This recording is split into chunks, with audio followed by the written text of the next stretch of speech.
अध्यक्ष अध्यक्ष तुम्हाला संधी दिली, आता बाकीच्यांना बोलू दे की. अध्यक्ष महोदय देतो, तुम्हाला देतो. बोला बोला. अध्यक्ष त्यांचा होते देतो त्यांचं.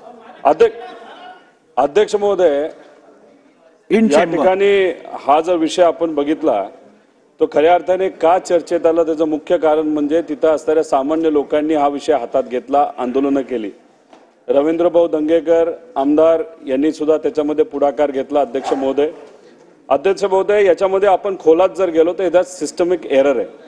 म्हणजे ज्या व्यक्तीने गुन्हा केला तो एका मोठ्या कुटुंबातून होता, पैसेवाल्या कुटुंबातून होता, आणि 6 ते 7 डिपार्टमेंट त्या व्यक्तीला मदत करत असताना आपण सर्वांनी बघितलं. एखाद्या गरीबाले जर तिथं काय केलं असतं तर कदाचित त्या बाबतीतली चर्चा सुद्धा तिथं अध्यक्ष महोदय झाली नसते. अध्यक्ष महोदय, इथं जर आपण बोलायचं झालं तर आमचं एवढंच म्हणणं आहे, याच्यामध्ये ड्रग्ज वगैरे बऱ्याच काही केसेस इन्व्हॉल्ड आहेत. अध्यक्ष महोदय, काही दिवसांपूर्वी, काही महिन्यांपूर्वी 18 जुलै 2023ला मी एक लक्षवेधी मांडली होती ड्रग्सच्या बाबतीत. फडणवीस साहेबांनी होम मिनिस्टर म्हणून त्याला उत्तरही दिलं होतं आणि उत्तर खरंच चांगलं होतं. अध्यक्ष महोदय, पण फक्त ते उत्तरच राहिलं का एवढीच शंका त्या ठिकाणी मला वाटतं. अध्यक्ष महोदय, कुरिअरचा वापर केला जातो, या संदर्भात ऑफिसचे सॅनिटायझेशन ते करणार, सेन्सिटायझेशन ते करणार असं त्यांनी सांगितलं होतं. अध्यक्ष महोदय, त्या बाबतीत आपण धोरण म्हणून काय केलं असा प्रश्न होम मिनिस्टर साहेबांना या ठिकाणी मी उपस्थित करतो.